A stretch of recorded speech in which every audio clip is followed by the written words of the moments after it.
이 하나님을 어떻게 하면 잘 믿을 수 있는가라고 하는 이것은 가장 신앙의 핵심이고 본질이 되어질 텐데요. 오늘 읽은 본문 마가복음 10장 46절에서 52절까지 한 구절 한 구절을 우리가 꾹꾹 눌러가듯이 그렇게 눌러가면서 우리 한번 말씀의 은혜를 누릴 수 있기를 원합니다. 이 오늘 본문의 이 말씀은 예수님께서 여리고성에 들어가셨다가 모든 사역을 마치시고 이제 여리고성을 떠나가실 때 일어난 사건으로 보입니다. 우리 마가복음 10장 46절을 한번 보시죠. 그들이 여리고에 이르렀더니 예수께서 제자들과 허다 무리와 함께 여리고에서 나가실 때에라고 기록을 합니다. 그러니까 여리고에서의 모든 사역이 끝이 나고 여리고 성을 나오셔서 여리고 지역으로 지금 지역을 떠나가시는 바로 그 시점입니다. 그러니까 아마도 오늘 일어난 이 사건은 여리고 성 밖에서 일어난 사건이라고 충분히 추론할 수 있겠죠. 그런데 그 여리고 성 밖에서 예수님은 누구를 만나게 되어집니까? 우리에게 너무나도 익숙한 사람이죠. 46절 말미를 보게 되어지면 디메오의 아들인 맹인 거지 바디메오를 만나게 되어집니다. 디메오의 아들입니다. 근데 그는 안타깝게도 앞을 보지 못하는 맹인입니다. 맹인이니까 무슨 일을 할 수 있겠습니까? 그저 구걸하면서 살아가는 거지의 인생을 살아갑니다. 이것도 참 안타까운데 그에게는 별로 불리워지는 이름조차 없었습니다. 바디메오라고 했습니다. 이 바디메오는 이름이 아니죠. 바가 아들이라는 뜻입니다. 그러니까 바디메오 하면 디메오의 아들이라는 것이죠. 이런 이름이 없다라는 것은 존재감이 없다라고 하는 것이죠. 이 바디메오는 이 땅을 태어난 인생이라면 누구나 가장 기본적으로 누리고 가지고 소유할 수 있는 것 모든 것이 거절당한 인생으로 살아갑니다. 가장 비참한 인생이고 가장 불쌍한 인생이죠. 근데 그를 오늘 예수님께서 만나 주십니다. 그런데 여기서 한 가지 생뚱맞은 질문 하나를 드리죠. 자, 그럼 바로 이때에 예수님께서는 여리고 성 안에서는 누구를 만나셨을까요? 그야 누굴 만났겠죠. 뭐 그걸 우리한테 질문을 하고 누굴 만났겠죠, 그죠? 누구를 만났을까라는 것입니다. 이게 마가복음에는 기록되어져 있지 않지만 누가복음에는 기록되어져 있습니다. 누가복음 19장 1절과 2절을 한번 보시죠. 예수께서 어디로 들어가요? 여리고로 들어가 지나가시더라. 거기서 누굴 만나죠? 또 아주 익숙한 이름 하나가 나오죠. 누가 나옵니까? 삭개오라 이름하는 자가 있으니 세리장이요 또한 부자라. 삭개오를 만나신 것입니다. 자, 그러니까 예수님께서 여리고 성 안에서는 누굴 만나셨죠? 키 작은 부자요 세리장이었던 삭개오를 만나셨어요. 그리고 여리고 성 밖에서는 누굴 만나셨죠? 맹인이고 거지였던 바디메오를 만났습니다. 맞습니까? 그렇지 않습니다. 그렇지 않습니다. 예수님께서 여리고 성 안에서 키 작은 부자요 세리장이었던 삭개오를 만나신 것이 아니라 예수님께서는 여리고 성 안에서 예수님을 너무나 보고자 갈망했던 삭개오를 만나신 것입니다. 예수님께서는 여리고성 밖에서 맹인이고 거지인 바디메오를 만나신 것이 아니라 예수님께서는 여리고성 밖에서 예수를 너무나도 만나기를 소원하고 갈망했던 바디메오를 만나신 거라고요. 맞습니까? 그러고 보면 우리 구주에게 있어서는 그가 성 안에 살든 성 밖에 살든 이것은 예수님께 아무런 관심의 대상이 아닙니다. 그가 키가 크든 키가 작든 그가 부자이든 부자가 아니든 이와 같은 것이 우리 구주에게는 전혀 중요하지 않다고요. 아멘. 그러고 보면 이와 같은 주님의 관점에서 보면 이 세상을 살아가는 인생은 딱 두 부류밖에 없죠. 하나는 구주 예수를 너무나도 사랑하여 그분을 보고자 하는 이, 그래서 구주 예수를 따르고자 하는 이가 한 부류가 있고요. 또 한 부류는 구주 예수와 상관없이 살아가는 부류가 있죠. 이 세상에는 딱 이 두 부류밖에 없습니다. 이에 저와 여러분은 구주 예수를 사랑하는 이들이고 구주 예수를 따르고 보기를 갈망하는 이들이죠. 맞습니까? 그런가 하면 오늘 본문의 이 사건은 예수님과 바디메오의 만남의 사건인데요. 사실 이 본문을 유심히 관찰을 해보면 예수님과 이 바디메오의 만남은 굉장히 아슬아슬한 만남이었습니다. 자칫 만나지 못했을 수도 있는 그와 같은 상황입니다. 왜입니까? 지금 예수님은 여리고에서의 모든 사역을 다 마치고 떠나가는 시점입니다. 그런데 그때 바디메오는요, 앞을 보지 못하는 상황이라고요. 자칫 만날 수 없는 상황이라고요. 그런데 예수님과 이 바디메오의 만남이 이루어졌네요. 이것이 어떻게 가능했을까요? 이어지는 47절을 한번 보시죠. 같이 한번 읽죠. 시작. 나사렛 예수시란 말을 듣고 소리 질러 이르되 다윗의 자손 예수여 나를 불쌍히 여기소서 이렇게 외쳤다라는 것입니다. 나사렛 예수시라는 말을 듣고라고 했습니다. 그는 앞을 보지 못하는 사람이니까 보지는 못했겠죠. 그 앞에 어슬렁어슬렁거리고 지나가는 사람들이 말을 했다는 것입니다. 저기 나사렛 예수가 왔네. 저기 나사렛 예수가 지금 지나가고 있네. 이 이야기를 들었다고요. 이에 나사렛 예수시라는 그 말을 듣자마자 이 바디메오가 뭐라고 외쳤다고요? 다윗의 자손 예수여 나를 불쌍히 여기소서라고 외쳤다라고 하는 것입니다. 여러분, 이 외침은 그냥 쉽게 생각할 수 없는 외침입니다. 왜냐하면 그 당시에 인생들이 가지고 있는, 인간들이 가지고 있는 너무나도 보편적인 생각 하나가 있는데 그것이 무엇이었는고 하니 나사렛에서 무슨 선한 것이 날 수 있겠는가? 무슨 말입니까? 나사렛에서는 선한 것이 날 수 없다는 것입니다. 나사렛에서 무슨 선한 것이 날 수 있겠는가? 밀항에서 무슨 선한 것이 날 수 있겠는가? 이게 보편적인 인생들이 가지고 있는 생각이었다는 것입니다. 근데 그 생각을 누가요? 바디메오가 뒤엎어버립니다. 그리고는 나사렛 예수시라는 말을 듣자마자 다윗의 자손 예수여 라고 외칩니다. 여기서 이제 우리는 알게 되어집니다. 신자란 도대체 누구인가? 이런 신자는 신앙 고백을 가지고 있는 자들이 신자입니다. 맞습니까? 그러면 신자들이 가지고 있는 신앙 고백이란 무엇입니까? 예수 그리스도. 주 예수 그리스도라고 하는 이 신앙 고백이 없으면 그는 아무리 신자의 삶을 오랫동안 가졌다 할지라도 신앙생활 몇십 년을 했다 할지라도 주 예수 그리스도 이 신앙 고백이 없으면 그는 신자 아닙니다. 주 예수가 주라는 것입니다. 그리고 그리스도 그분이 우리를 구원하여 주실 분이라는 것입니다. 그런데 이와 같은 신앙 고백은요, 세상은 용납하지도 않고 세상은 받아들이지도 않습니다. 그래서 로마서를 읽어보게 되어지면 로마서의 전반부가 1장에서 11장이죠. 이 로마서의 전반부는 우리가 어떻게 구원을 얻을 수 있는가에 대해서 교리적으로 바울이 기록을 합니다. 그러고 나서 후반부인 12장에서 16장까지는 이 구원을 받은 자들이 이제 이 땅에서 어떻게 살아가야 할지에 대해서 실제적인 모습에 대해서 강론하고 있죠.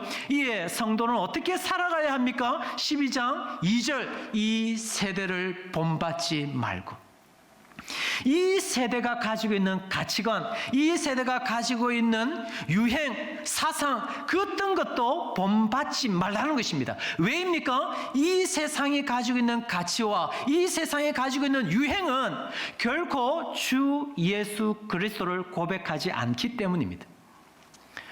하여 이 세대를 본받지 말고 따르지 말고 그 다음 뭡니까? 아버지 하나님의 그 기쁘신 뜻이 무엇인지 바르게 분별하여 그 뜻대로 살아가는 것입니다.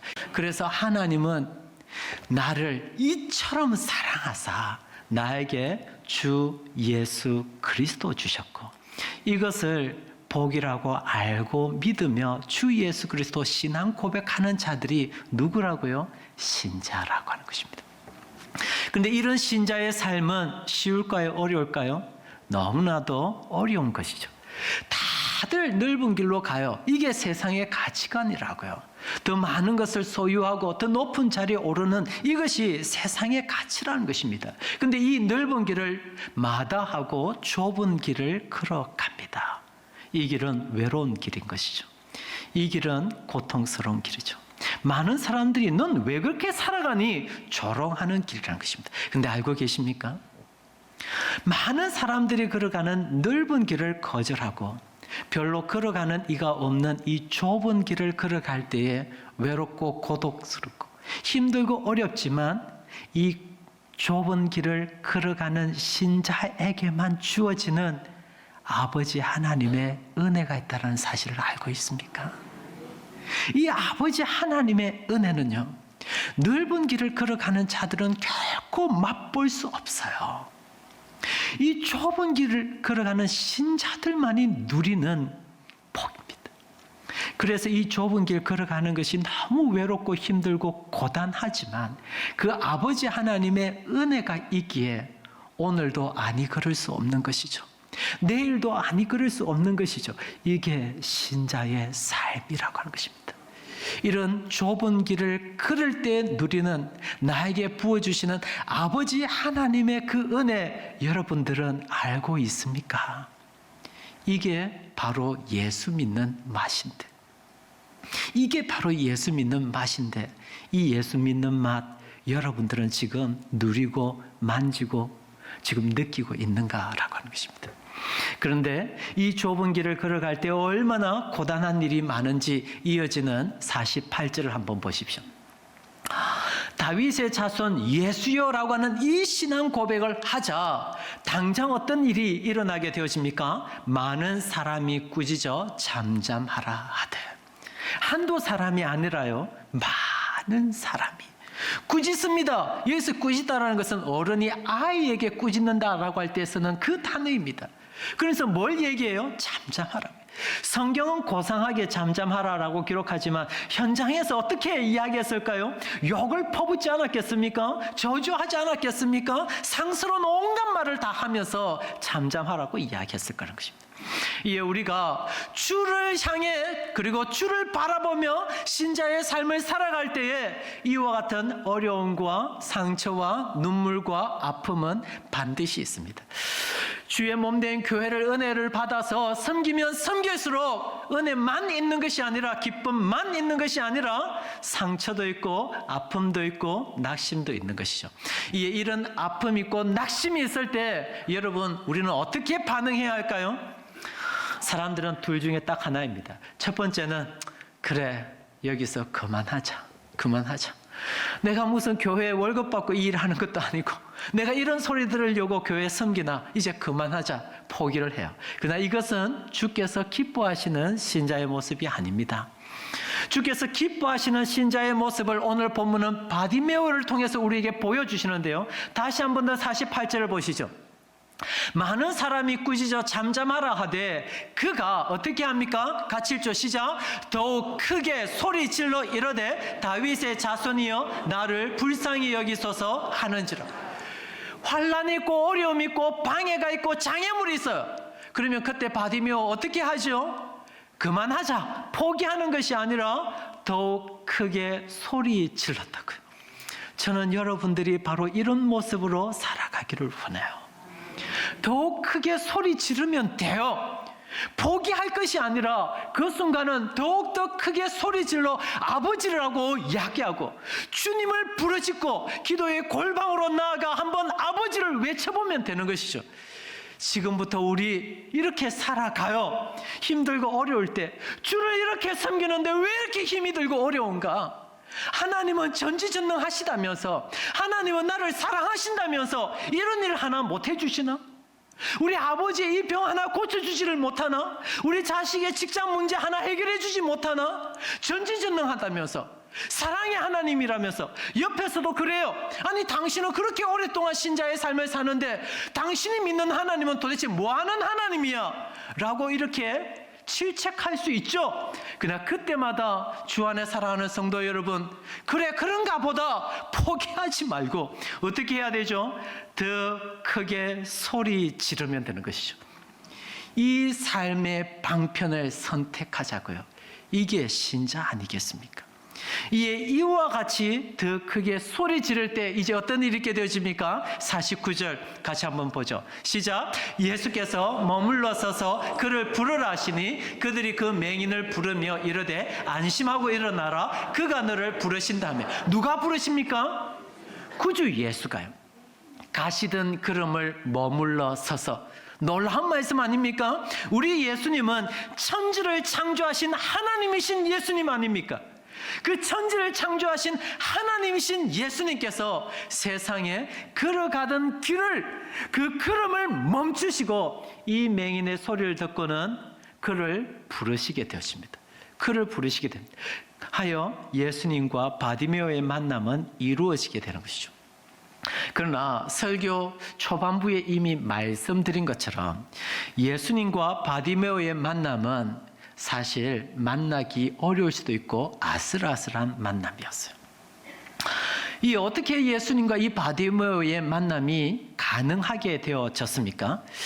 여러분, 이 질문에 답을 하기 이전에 먼저 제가 정답 하나를 미리 말씀을 드릴게요. 굉장히 아슬아슬하게 보이지만 예수님은 전지전능한 하나님이십니다. 믿으십니까? 그렇다면 우리는 이제 충분히 알게 되어집니다. 사실 이 만남이 참 아슬아슬한 만남처럼 보이지만 사실 예수님께서는 여리고성 안으로 들어가면 삭개오를 만날 거라는 사실을 이미 아셨을까요? 아셨죠. 아실 뿐만 아니라 이미 그 만남을 작정하시고 섭리하셨겠죠. 또한 여리고성 밖으로 나가면 바디메오를 만날 거라는 사실을 예수님은 아셨을까요? 예, 아셨죠. 아실 뿐만 아니라 바디메오와의 그 만남은 예수님께서 이미 섭리하신 만남이죠. 저와 여러분의 이 만남은 어쩌면 하나님 아버지께서 우리를 만나주신 만남의 모형이죠. 하나님과 우리의 만남은 우리의 공로가 아니라 하나님의 섭리이듯이, 그죠? 바디메오와 예수님의 만남은 예수님의 섭리라고 하는 것입니다. 그죠? 우연처럼 보이지만. 그런데 참 놀랍죠? 성경은 예수님과의 이 만남이 철저하게 바디메오의 어떤 애씀과 수고 때문에 이루어진 것처럼 기록합니다. 그래서 여러분 다시 47절을 한번 보십시오. 나사렛 예수시란 말을 듣고 누가요? 바디메오가 소리질러 이렇대. 또 48절을 한번 보시죠. 48절을 보면 그가 더욱 크게 소리질러 이르되 그는 누구입니까? 바디메오입니다. 마치 바디메오의 이와 같은 애씀과 수고가 있었기 때문에 바디메오가 예수님을 만난 것처럼 마가는 기록합니다. 누가도 마찬가지입니다. 어떻게 해서 예수님께서 여리고성 안에서 누가와의 만남을 가질 수 있게 되었습니까? 누가는 마치 이 삭개오의 애씀과 수고가 있었기 때문에 만난 것처럼 기록합니다. 그래서 예수님께서 지나가신다는 그 말을 듣고 삭개오가 어떻게 해요? 달려가게 되어집니다. 그리고 달려가서 봤더니 너무 많은 사람들이 예수님을 애워싸고 있어요. 그래서 삭개오가 어떻게 하죠? 뽕나무 위를 올라가게 되어집니다. 그래서 예수님과 삭개오의 만남이 이루어진 것처럼 성경은 기록해요. 그러나 사실은 그렇지 않죠? 이미 예수님께서 삭개오의 만남, 바디메오의 만남 이미 아시고 섭리하시고 작정하셨다는 것입니다. 자, 그럼 궁금한 것은 이겁니다. 이미 예수님께서 작정하신 만남인데도 불구하고 왜 성경은 마치 주님과의 만남이 삭개오와 또 바디메오의 이와 같은 애씀과 수고 때문에 그 만남이 가능해진 것처럼 기록을 하고 있는가라는 것입니다. 왜일까요? 왜일까요? 주님과의 만남은 우리의 공로가 아닙니다. 철저하게 주님의 은혜입니다. 그럼에도 불구하고 성경이 이렇게 기록을 하는 까닭은 오고 오는 주의 백성들에게 이것 하나 말하고 싶은 것이죠. 그래, 주님과의 만남은 주님의 은혜야. 근데 주님의 은혜 가운데서 주님을 만난 신자들, 그 신자들을 바라볼 때 하나님께서 기대하시고 기뻐하시고 소망하는 모습이 있는데 그 모습이 뭐라고요? 바로 이와 같은 애씀과 수고가 있어야 한다는 것입니다. 주 안에 사랑하는 성도 여러분, 우리에게 그날은 반드시 오고야 말 것입니다. 이 땅에서 영원히 사는 인생은 없습니다. 그날은 오고야 맙니다. 아멘. 그래서 결국에는요 50절 말미를 보게 되시면 예수께 나아가니라. 겉옷을 버리고 뛰어가면서 결국에는 예수께 더 가까이 나아갑니다. 이게 신앙생활 아닙니까? 무엇이 신앙생활입니까? 주 예수 그리스도 신앙 고백을 마음에 새기고 어제보다 오늘 주께로 더 가까이 나아가는 삶이 신앙생활이죠. 오늘보다 내일 주님께로 더 가까이 나아가면 그게 신자의 삶이죠. 이에 여러분은 지금 이런 모습으로 예수께 나아가고 있는 것 맞습니까? 그리고 마침내 예수님 앞에 딱 섭니다. 이에 예수님 질문하시죠. 51절입니다.